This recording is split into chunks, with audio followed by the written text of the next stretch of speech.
वामन द्वारा 3 पग भूमि की याचना। लोमहर्षण बोले, बलि ने वनों और पर्वतों के साथ संपूर्ण पृथ्वी को क्षोभ से भरी देखकर हाथ जोड़ करके शुक्राचार्य को प्रणाम कर पूछा, आचार्य देव, समुद्र तथा पर्वतों के साथ पृथ्वी के क्षुब्ध होने का क्या कारण है और अग्नि देव असुरों के भागों को क्यों नहीं ग्रहण कर रहे हैं।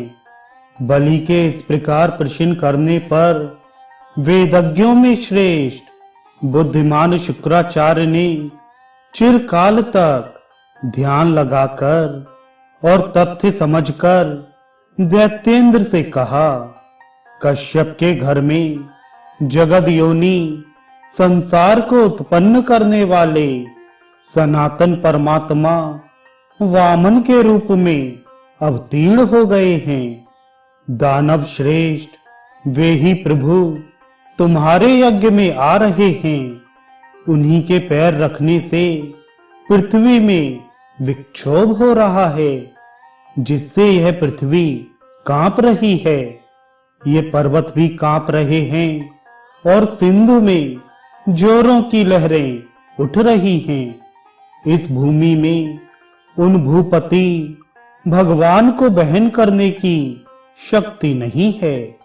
यही परमात्मा असुर, देव, गंधर्व, देवों, मनुष्यों एवं महाअसुरों को धारण करते हैं। जगत को धारण करने वाले भगवान कृष्ण की ही यह गंभीर अचिंत्य माया है, जिस माया के द्वारा यह संसार धार धारक भाव से क्षुब्ध हो रहा है।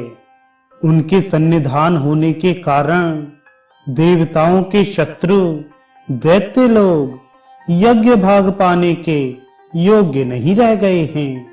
अतएव तीनों अग्निदेव भी असुरों के भाग को नहीं ले रहे हैं।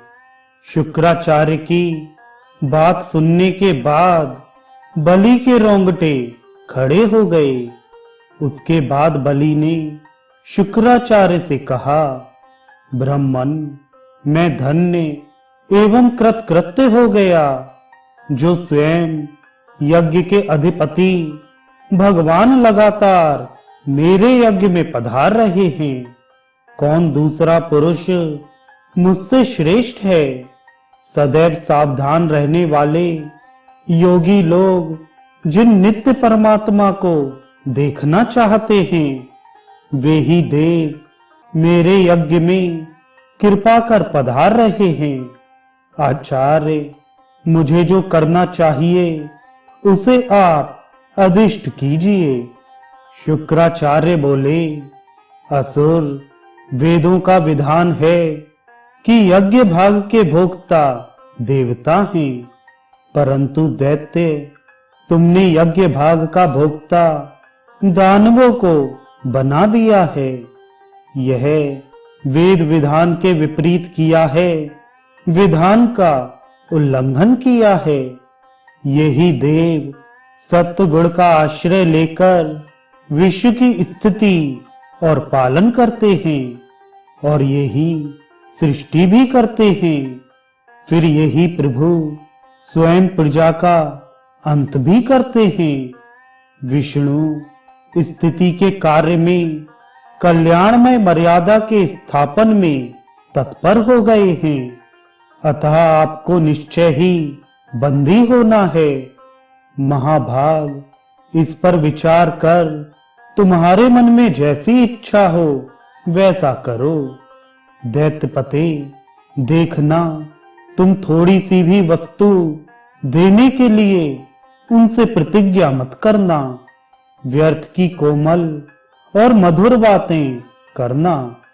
महासुर, कृतकृत्य एवं देवताओं का कार्य पूरा करने वाले तथा देवताओं के ऐश्वर्य के लिए प्रयत्नशील भगवान श्री कृष्ण के याचना करने पर मैं देवताओं के हेतु पर्याप्त धन दूंगा, ऐसा कहना।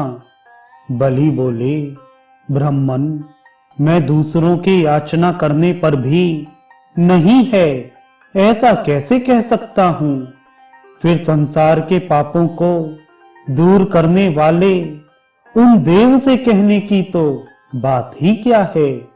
विविध प्रकार के व्रतों एवं उपवासों से जो परमेश्वर ग्रहण किए जाने योग्य हैं, वे ही गोविंद मुझसे दो इस प्रकार कहेंगे, तो इससे बढ़कर मेरे लिए और भाग्य क्या हो सकता है? जिनके लिए दम समाधि शौच भीतरी बाहरी पवित्रता आदि गुणों से युक्त लोग यज्ञ उपकरणों एवं संपत्तियों को लगाकर यज्ञ करते हैं, वे ही यज्ञ के स्वामी यदि मुझसे दो इस प्रकार कहेंगे, तो मेरे किए हुए सभी कर्म सफल हो गए और हमारा तप भी सफल हो गया, क्योंकि विश्व के स्वामी स्वयं मुझसे दो इस तरह कहेंगे। गुरुदेव, क्या आपने यहाँ याचक रूप में आए परमेश्वर से नहीं है मैं ऐसा कहूं? यह तो उचित नहीं जचता। भले ही प्राणों का त्याग कर दूंगा, किंतु किसी भी याचक मनुष्य से नहीं है यह नहीं कह सकता। दूसरों के भी याचना करने पर जब मैंने नहीं है ऐसा नहीं कहा, तो आज अपने यहाँ स्वयं पूर्ण परमेश्वर के आ जाने पर मैं यह कैसे कहूंगा कि नहीं है? दान के कारण यदि कठिनाई आती है तो उसे वीर पुरुष प्रशंसनीय ही मानते हैं, क्योंकि दान का महत्व उससे और बढ़ जाता है। गुरु, हाँ, साधारणतया यह समझा जाता है कि जो दान बाधा डालने वाला नहीं होता वह निसंदेह बलवान कहा गया है, पर ऐसा प्रसंग नहीं आ सकता, क्योंकि मेरे राज्य में ऐसा कोई भी नहीं है जो सुखी ना हो, और ना कोई रोगी या दुखी ही है, ना कोई किसी के द्वारा उत्तेजित किया गया है, और ना कोई शम आदि गुणों से रहित है। महाभाग सभी लोग हृष्ट, तुष्ट, पुण्यात्मा, धर्मपरायण, तृप्त एवं सुखी हैं। अधिक क्या है, मैं तो सदा सुखी हूं। मुनि शार्दुल, आपके मुख से सुनकर मुझे यह मालूम हो गया कि मैं यहाँ पर विशिष्ट दान रूपी बीज का शुभ फल प्राप्त कर रहा हूँ। वे हरि यदि मुझसे दान लेकर देवताओं की पुष्टि करते हैं, तो यज्ञ से आराधित वे हरि मुझ पर निश्चय ही प्रसन्न हैं। यदि श्रेष्ठ बीज ऐसा दान महान योग्य पात्र पूज्य जनार्दन को मिल गया, तो फिर मुझे क्या नहीं मिला? निश्चय ही मेरा यह दान विशिष्ट गुणों वाला है और देवता मेरे ऊपर प्रसन्न हैं। दान के उपभोग की अपेक्षा दान देना 100 गुना सुख देने वाला माना गया है। यज्ञ से पूजे गए श्री हरि निश्चय ही मेरे ऊपर प्रसन्न हैं। तभी तो निसंदेह मुझे दर्शन देकर मेरा कल्याण करने वाले वे प्रभु आ रहे हैं। निश्चय ही यह बात है। देवताओं के देव भाग की प्राप्ति में रुकावट होने के कारण यदि वे क्रोधवश मेरा वध करने भी आ रहे हों, तो भी उन अच्युत से होने वाला मेरा वध भी प्रशंसनीय ही होगा। मुनि श्रेष्ठ, यह समझकर गोविंद के यहाँ उपस्थित होने पर आप मेरे दान में विघ्न ना डालें।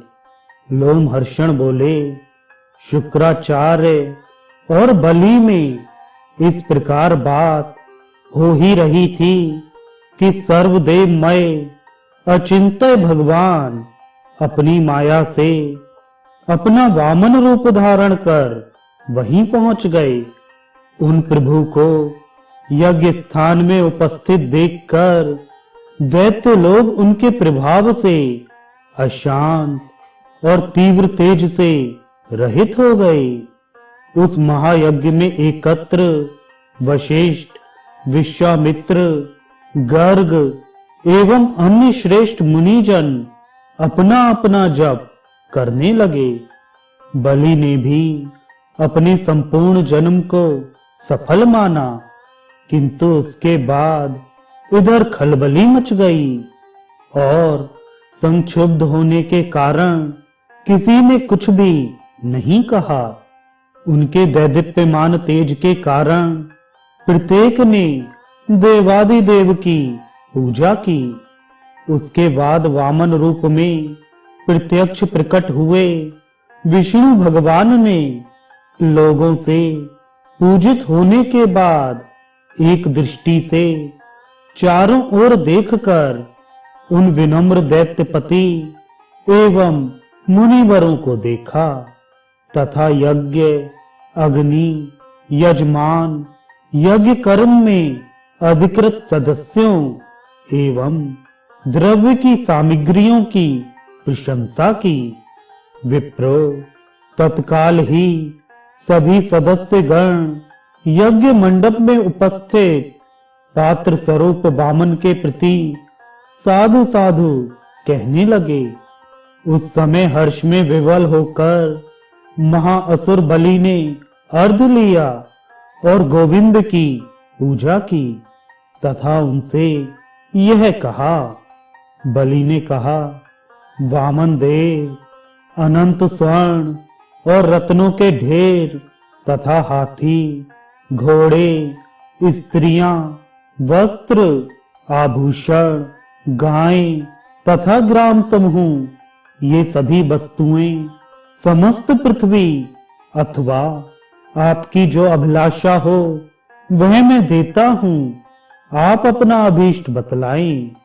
मेरे प्रिय लगने वाले समस्त अर्थ आपके लिए हैं। दैत्यपति बलि के इस प्रकार प्रसन्नता पूर्वक उदार वचन कहने पर वामन का आकार धारण करने वाले भगवान ने हंसते हुए दुर्बोध वाणी में कहा, राजन, मुझे अग्निशाला के लिए 3 पग भूमि दें।